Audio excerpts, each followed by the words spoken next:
Shalom semua. Shalom, shalom. Aku pakai ini aja. Saya turun sedikit, Pak. Dan efeknya juga.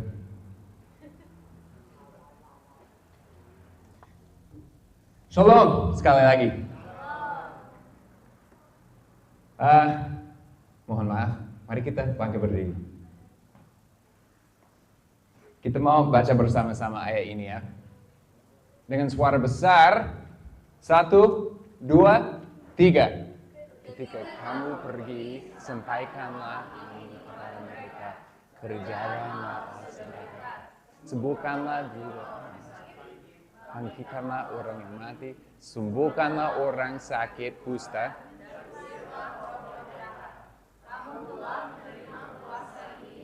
Cuma-cuma, oleh karena itu, bantulah orang-orang lain dengan cuma-cuma.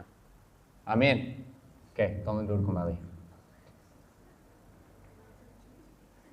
Hari ini kita mau melanjutkan dengan seri kita tentang 3M, misi gereja kita ya. Minggu pertama, 2 minggu lalu, kita mulai dengan M yang pertama, yaitu mengalami hadirat Tuhan. Dan minggu lalu, ada M kedua, membuka hati kita kepada satu sama lain. Dan hari ini kita mau menyelesaikan seri kita dengan M yang terakhir, membagikan. Membagikan apa yang kita alami di sini kepada orang lain. Sebagai pengikut Yesus, kita diurapi. Kita diurapi untuk mengikuti jejak Tuhan Yesus. Kita dipanggil untuk lakukan apa yang dilakukannya, kan? Yesus bilang ke murid-muridnya, lebih baik kalau aku pergi. Kenapa dia bilang itu? Supaya rohnya bisa tinggal di dalam kita dan kita bisa meneruskan pelayanannya di bumi ini. Supaya kita bisa lakukan apa yang dilakukannya. Supaya kita bisa mengatakan apa yang dia katakan. Lebih baik kalau aku pergi, dia bilang. Yesus mencontohkan kehidupan yang seharusnya kita jalani. Kita dipanggil untuk lakukan apa yang dilakukannya. Nah, jadi pelayanannya seperti apa? Nah, ada tertulis bahwa dia menyembuhkan orang sakit. Dia membebaskan yang tertindas. Dia bawa harapan di mana tidak ada harapan. Dia membawa surga turun ke bumi. Dia menyampaikan kebenaran. Dia mengasihi tanpa syarat.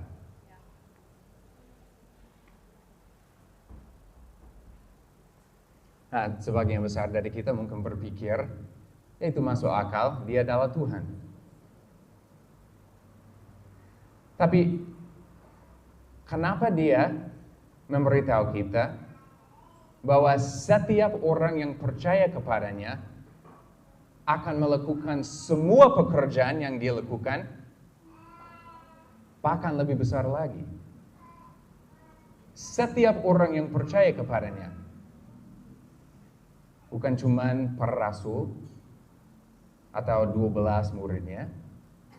Dia bilang setiap orang yang percaya akan melakukan semua pekerjaan yang dia lakukan. Bahkan pekerjaan-pekerjaan yang lebih besar lagi.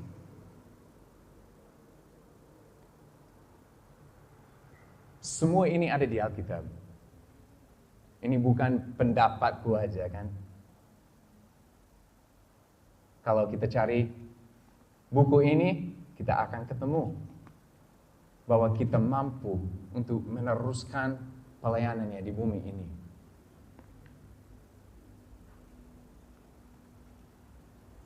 Teman-teman, alasannya Yesus menyebut dirinya anak manusia adalah karena dia menyerahkan haknya untuk hanya bertindak sebagai Tuhan. Waktu dia datang ke bumi, dia menjadi manusia supaya dia bisa mencontohkan kehidupan yang seharusnya kita jalani. Dia menjadi manusia sebagai contoh bahwa kita bisa lakukan apa yang dilakukannya.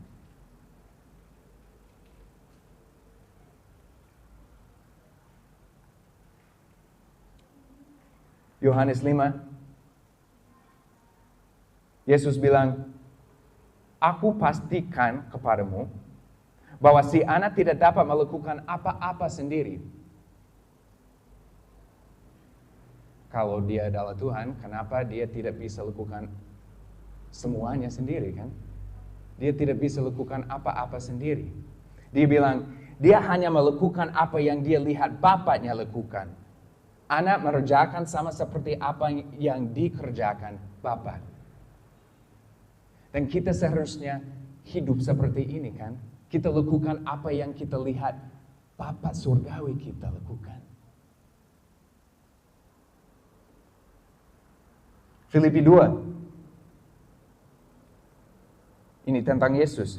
Dia sama dengan Allah dalam segala hal. Tetapi dia tidak menganggap kesamaannya dengan Allah sesuatu yang digunakan demi dirinya sendiri. Sebaliknya, dia menyerahkan semuanya, bahkan tempatnya dengan Allah. Dia menerima peran seorang hamba, menempatkan diri dalam bentuk manusia. Dia merendahkan dirinya dengan penuh ketaatan kepada Allah, meskipun hal itu mengakibatkan kematiannya, mati di atas kayu salib. Apakah kita melihat ini? Untuk sementara waktu, Yesus menyerahkan haknya untuk bertindak hanya seperti Allah.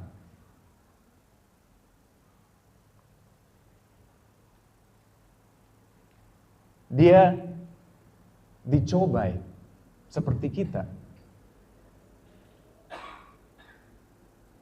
Dia diejek seperti kita. Dia ditolak seperti kita. Waktu dia berpuasa, dia lemah seperti kita. Dia mengalami kesulitan emosional seperti kita. Dia berduka dan menangis seperti kita.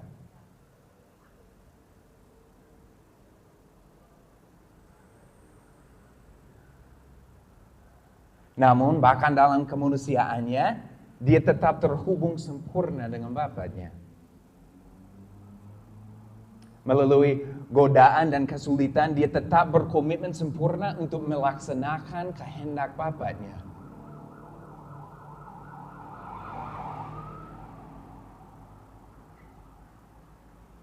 Yesus bilang ini tentang dirinya sendiri. Ketika anak manusia datang ke dunia, dia bukan datang untuk dilayani orang. Dia datang untuk melayani orang lain dan memberikan nyawanya untuk membebaskan banyak orang. Inilah kehidupan yang seharusnya kita jalani. Kita adalah hamba Tuhan yang berkomitmen untuk melaksanakan rencananya. Kita sudah menerima kuasa dengan cuma-cuma. Jadi, kita berikan kepada orang lain dengan cuma-cuma.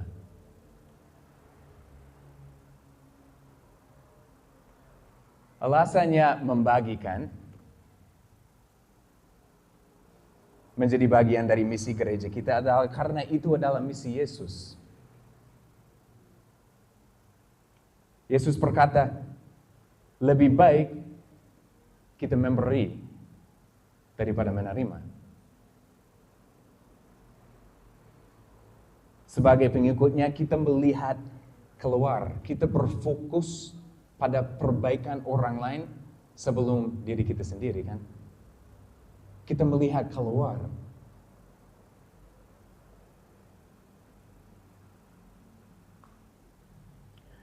Yakobus, dia memberitahu kita bahwa hanya mendengar firman Tuhan tidak cukup. Dia bilang, itu seperti kita melihat ke cermin dan kita melupakan siapa diri kita.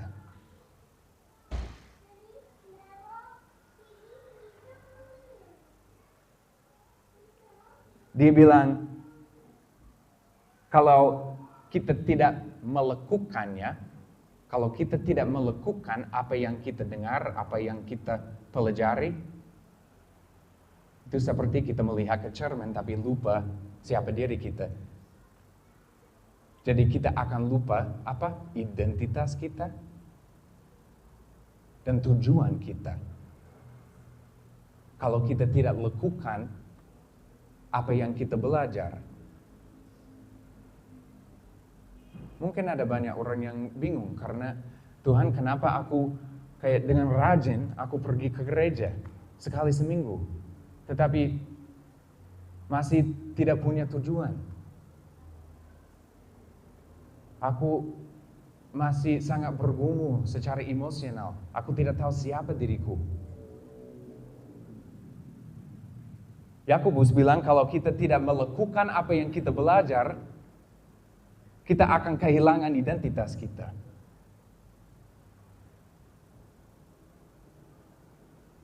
Membagikan yang terakhir kita, ini adalah misi Tuhan. Supaya kita bisa bertindak. Supaya kita bisa melakukan apa yang kita pelajari. Jadi mari kita bahas lebih dalam ya. Apa yang seharusnya kita berikan kepada orang lain sebagai orang Kristen? Ada banyak hal, sebenarnya tidak ada kayak daftar resmi dan tidak ada batasan. Ada banyak hal yang menonjol dalam hal kayak apa yang kita seharusnya berikan dari kehidupan Yesus. Tetapi pagi ini kita akan fokus pada 2 diantaranya. Cuma ada 2. Yang pertama, sebagai orang Kristen, hal pertama kita bisa berikan kepada orang lain adalah kasih. Kasih Tuhan.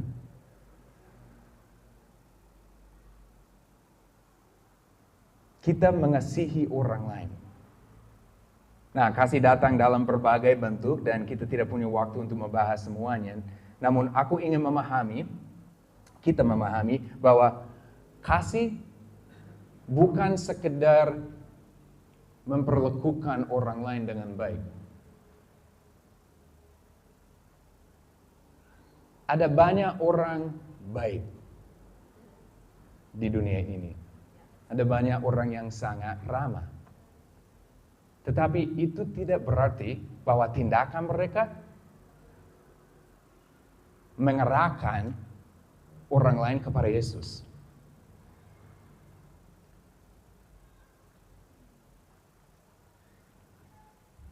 Itu tidak berarti bahwa kehidupan mereka menyingkapkan Yesus kepada orang lain. Dan itulah alasannya kita mengasihi orang lain sebagai orang Kristen. Yaitu menyingkapkan kepada mereka Yesus yang ada di dalam kita.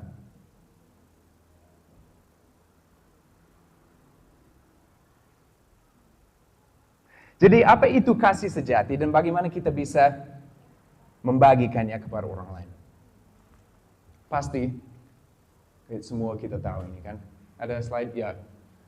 Kasih itu apa? Sabar, murah hati, tidak iri, tidak sombong, tidak kasar, tidak mementingkan diri sendiri, tidak gampang marah, tidak mengingat kesalahan orang lain, tidak bersukacita karena kesalahan orang lain, senang atas kebenaran, tidak pernah menyerah, selalu percaya, selalu berharap, selalu tabah.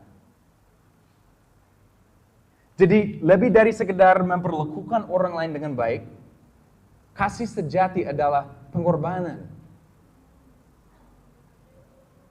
Dan tidak memiliki syarat. Kasih sejati menyingkapkan kepada orang lain Yesus Kristus yang ada di dalam diri kita.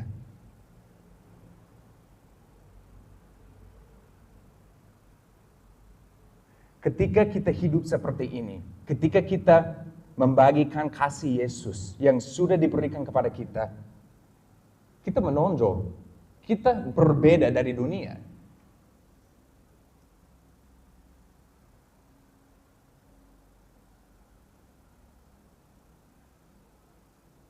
Yesus juga bilang, apa?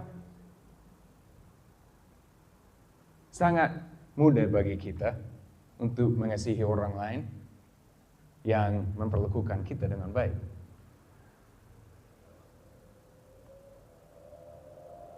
Dia bilang sangat gampang. Tetapi kalau kita mengasihi musuh kita, kalau kita mengasihi orang yang benci sama kita,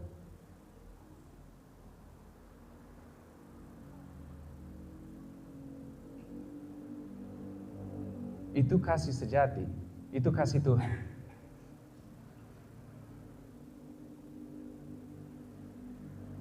Berapa dari kita kayak berusaha untuk mengasihi orang yang sering menyakiti kita.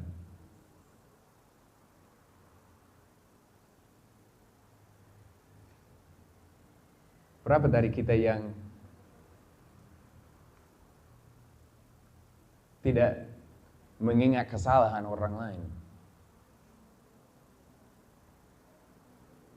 Berapa dari kita tetap sabar kalau ada orang yang melukai perasaan kita? Susah kan? Kenapa? Karena ini kasih yang supernatural. Ini bukan kasih duniawi.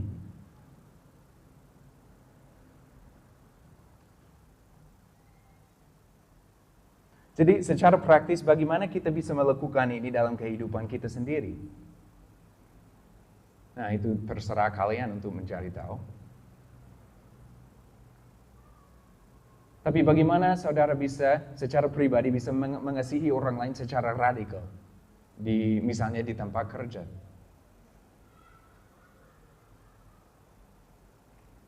Di rumah.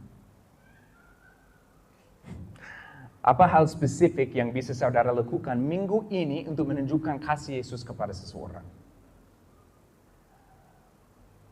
Contohnya adalah bersikap sabar kepada mungkin ada supervisor, ada bos di tempat kerja yang mungkin memperlakukan kamu dengan tidak adil, tidak baik. Bagaimana kamu bisa mengasihi dia?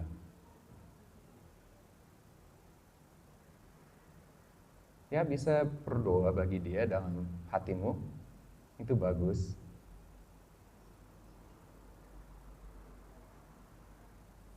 Tetapi, bagaimana kalau kamu bahkan berterima kasih kepadanya untuk selalu kerja keras, selalu bekerja keras dengan memimpin staf? Bagaimana kalau kamu mengencourage dia?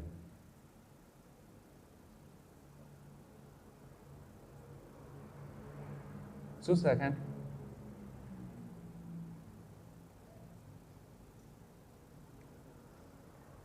Jadi sekarang, saudara, kita mau pisah ke grup kecil. Cuma 2 orang per grup. Dan kita mendiskusikan hal ini.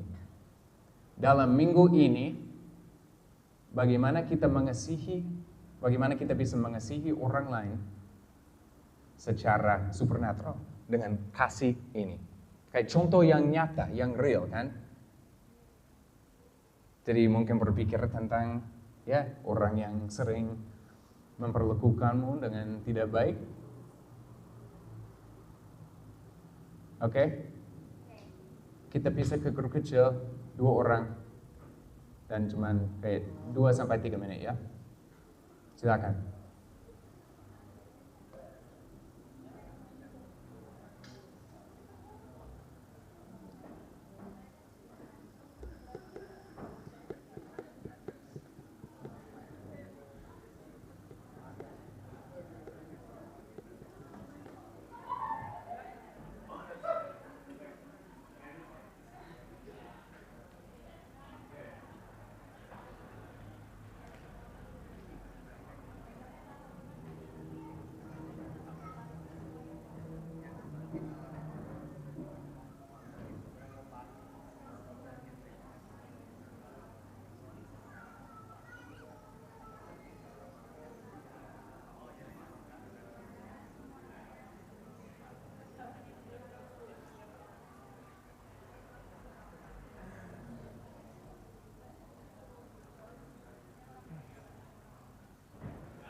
1 menit lagi.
Baik, sudah selesai?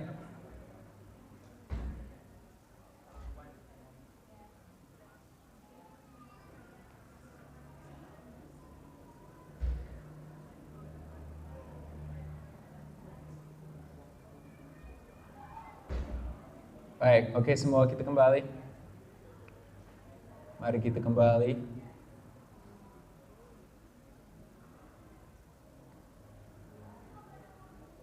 Nah, apa yang baru didiskusikan,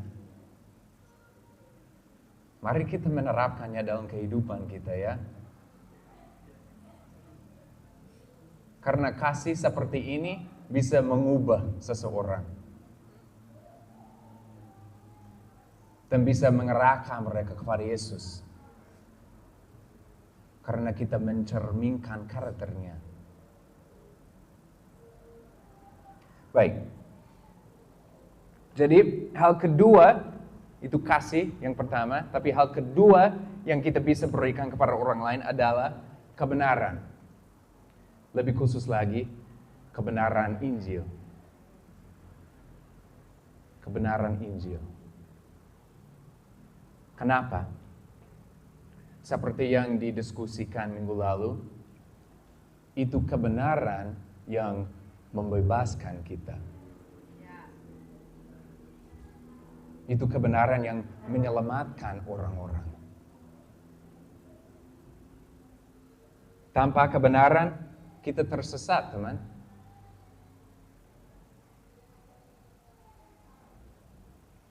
Nah, aku sebenarnya mau minta maaf dulu.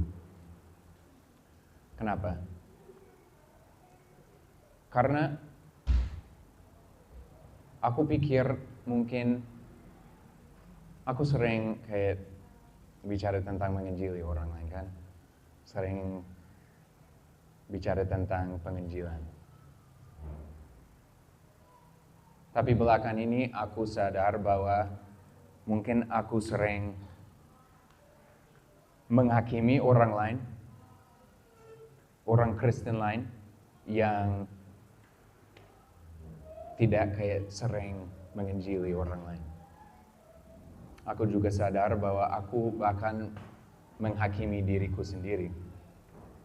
Karena kadang-kadang aku merasa seperti aku tidak cukup. Kalau ada musim yang aku kayak, wow, kayak terbakar dan aku sering kayak membagikan kasih Yesus kepada orang lain dan sharing tentang Injilnya. Kemudian ada musim di mana aku lebih diam. Dan dalam musim itu, aku cenderung menghakimi diriku sendiri. Dan aku pikir aku juga mungkin, ya, menghakimi mungkin beberapa dari kita di sini. Dan aku mau minta maaf dulu, karena itu bukan tujuanku. Itu bukan tujuanku. This is killing the mood, huh? Jadi aku mau minta maaf dulu karena tujuanku itu adalah untuk menginspirasi kita semua. Tapi kadang-kadang aku sadar bahwa aku mungkin melukai perasaan kalian kadang-kadang. Jadi tolong ampuniku ya.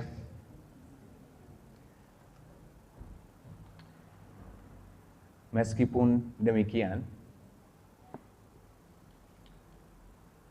Injil tetaplah yang menyelamatkan manusia. Kebenaran bahwa Yesus menyerahkan nyawanya bagi kita, bahwa Dia menggantikan kita di kayu salib dan disalibkan untuk dosa-dosa kita, dan bangkit dari kematian 3 hari kemudian.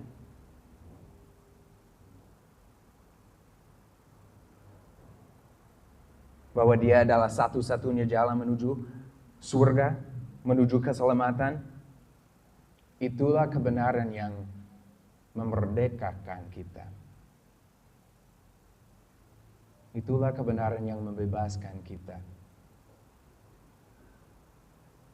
Dan semua manusia perlu mengetahui hal ini. Nah, saudara, aku tahu sangat sulit bagi banyak dari kita untuk membagikan Injil kepada apalagi orang yang kita belum kenal. Sangat sulit.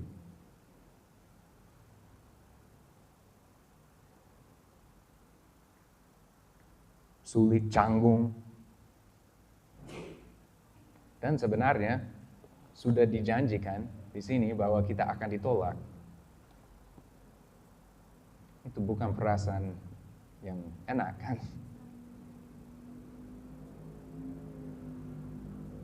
Namun orang-orang tetap perlu mendengarnya. Dan kita tidak bisa tunggu sampai yang terhilang, sampai mereka datang ke gereja supaya pendeta bisa membagikan Injil kepada mereka. Kita harus mengejar mereka. Kita harus bawa kasih yang diberikan kepada kita. Kita harus membawa keluar tempat ini kepada orang lain. Daripada tunggu aja sampai mereka datang ke sini.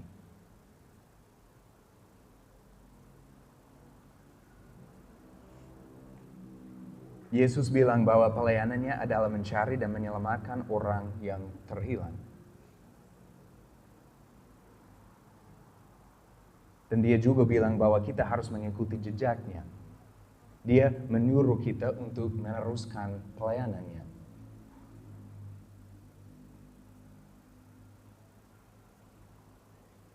Ini menarik. Aku sudah 37 tahun umurnya, dan belum pernah ada orang yang coba menginjili aku. Sebenarnya belum pernah ada orang yang coba kayak mendoakan aku di luar gereja.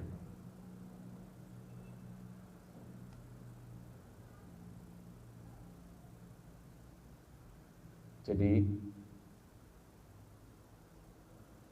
itu sangat menarik dan sedih bahwa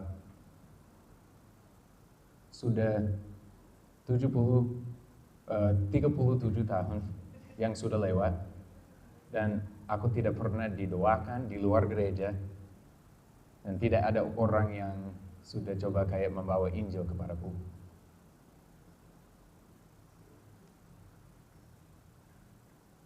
Siapa di sini yang pernah kayak didoakan? Atau siapa di sini ada orang yang coba kayak menginjili kalian di luar gereja?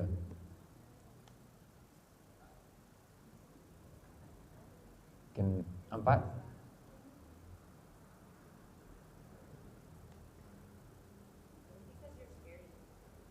Maybe because I look scary.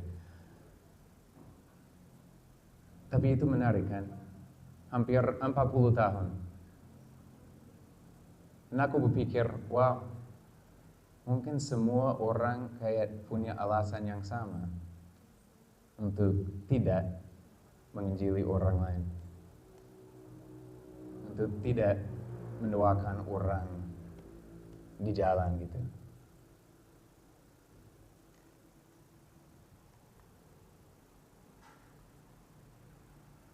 Apa artinya ini? Tidak ada banyak orang Kristen yang bersedia untuk melakukan hal ini.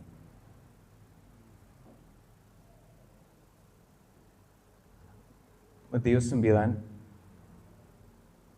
ayat 35 sampai 37. Yesus berkunjung ke semua kota dan desa. Dia mengajar di rumah-rumah ibadah mereka dan memberitakan kabar baik tentang kerajaan Allah. Dia juga menyembuhkan segala macam penyakit. Ketika Yesus melihat orang banyak, dia merasa kasihan kepada mereka karena mereka cemas dan tidak berdaya seperti domba yang tidak mempunyai gembala. Dia berkata kepada pengikutnya, begitu besar panen yang sudah siap, tetapi hanya ada sedikit pekerja untuk bantu mengumpulkannya.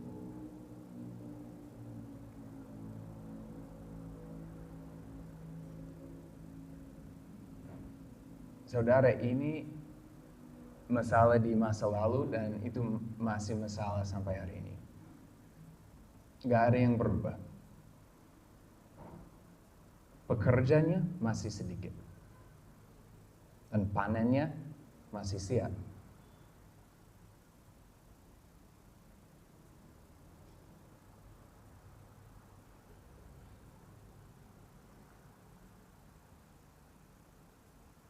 Hari ini aku tidak akan memberitahu kalian kenapa aku berpikir sulit bagi kita untuk membagikan Injil. Aku ingin Tuhan mengungkapkannya kepadamu secara pribadi. Aku menyadari bahwa aku tidak bisa pakai kata membujuk siapapun untuk menginjili orang lain. Itu harus merupakan pekerjaan Roh Kudus.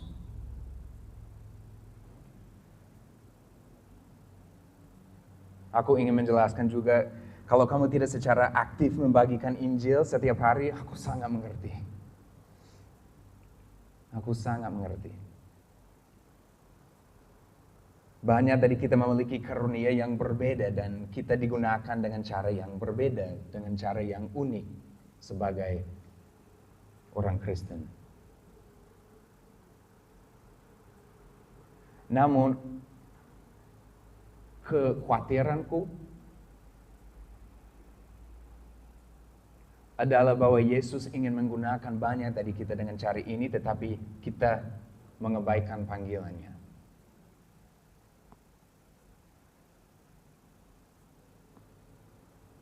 Karena mungkin ini bukan rencana kita sendiri. Atau mungkin karena perasaannya gak enak.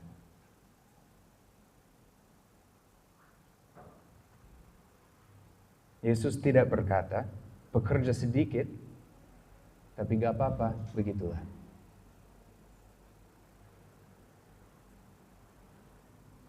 Tidak, dia berkata, mintalah kepadanya agar mengirim lebih banyak pekerja untuk mengumpulkan hasil panennya. Ini keinginan Yesus.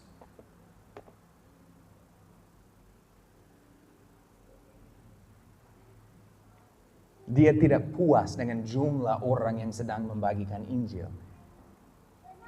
Dia tahu bahwa dunia membutuhkan lebih banyak pekerja.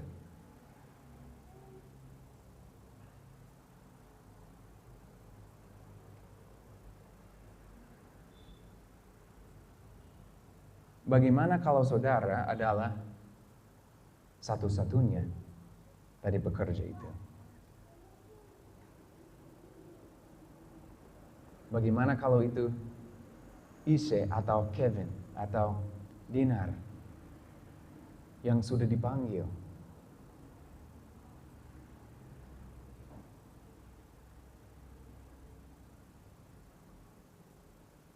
Bagaimana kalau itu Pak Johnson atau Louis?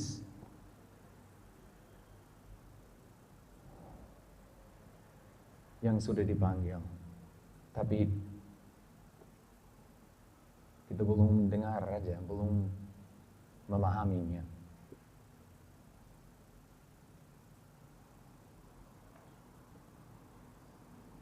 Jadi tidak perlu malu kalau saudara bukan seorang penginjil. Namun bagaimana kalau saudara adalah seorang penginjil dan saudara tidak mengetahuinya?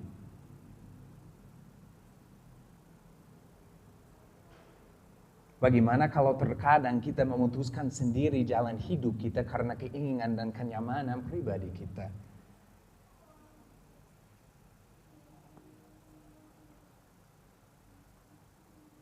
Sementara itu, Tuhan sudah menghendaki kita menerima api Roh Kudus dan mengurapi kita untuk membagikan Injil dengan kuasa.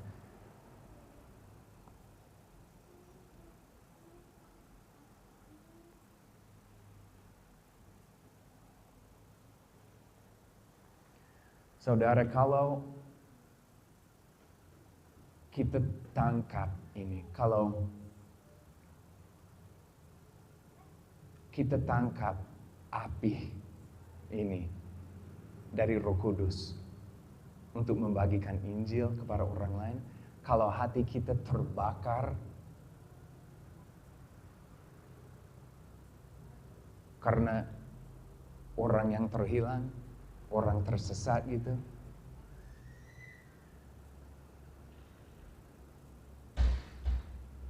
semua kita akan kaget banget, heran. Karena apa yang Tuhan mau lakukan melalui semua kalian.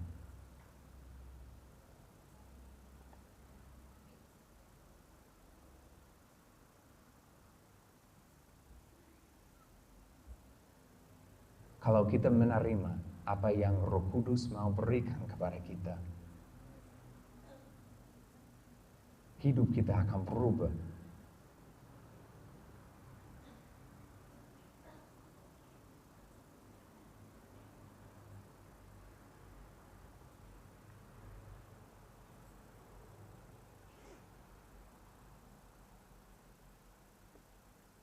Kita akan mengalami salah satu kepuasan terbesar yang diketahui orang Kristen, yaitu melihat orang lain menyerahkan hidupnya kepada Yesus. Melihat orang lain jatuh cinta sama Yesus.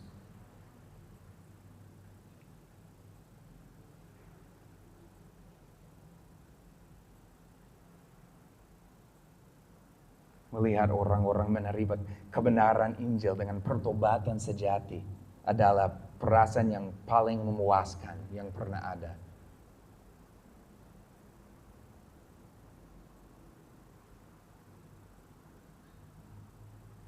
Sekali lagi, aku tidak kayak mencoba membujuk kalian untuk membagikan Injil kepada orang yang kamu belum kenal. Yang aku lakukan adalah meminta kalian untuk memproses hal ini dengan Roh Kudus dan bertanya kepadanya kenapa tidak melakukannya. Itu saja. Dan apapun alasannya, jangan abaikan itu.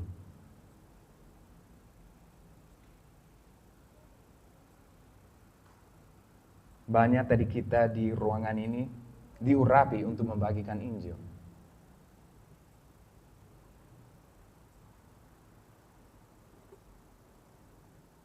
Kita hanya belum mengetahuinya.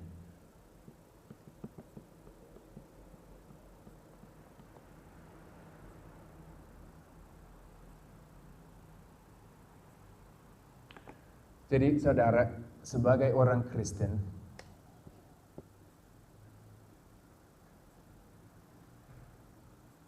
kita seharusnya lakukan apa yang dilakukan Yesus kan. Dia mencontohkan kehidupan seharusnya yang kita seharusnya jalani. Yaitu mengasihi orang lain secara radikal.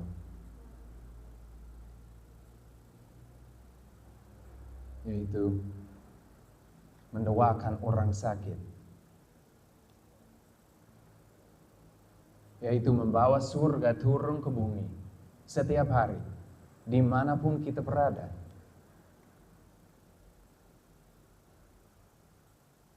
Nggak harus kayak di dalam gereja, sebenarnya lebih baik kalau di luar gereja.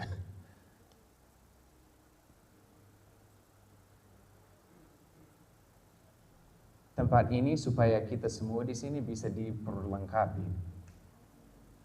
Kita bisa menerima pengajaran dan kita diutus keluar supaya kita bisa meneruskan pelayanan Yesus.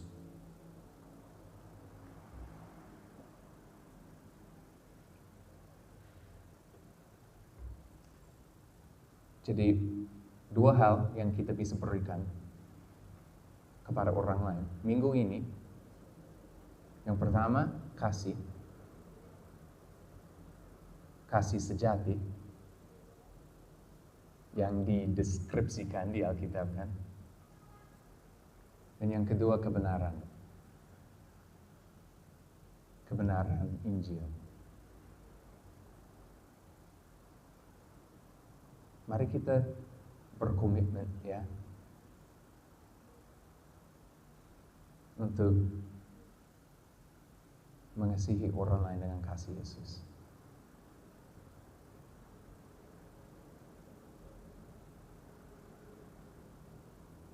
Oke, worship team bisa maju ke depan.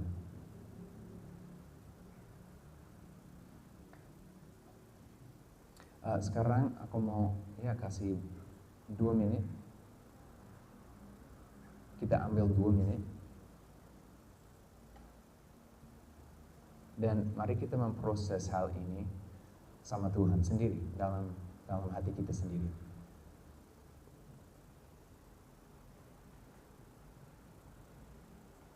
Tuhan,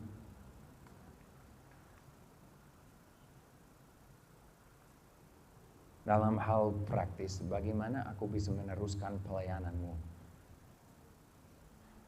di hidupku minggu ini?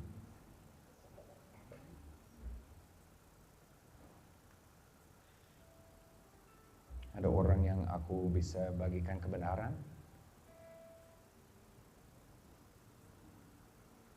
kebenaran Injil, kebenaran yang bisa menyelamatkannya.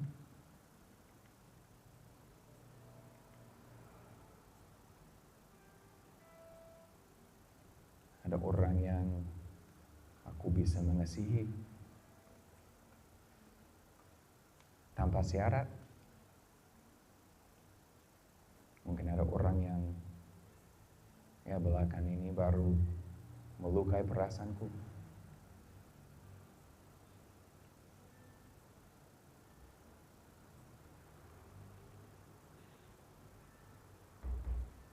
Ya, mari kita ambil 2 menit saja. Kita bertanya kepada Tuhan, kita memproses ini sama Tuhan.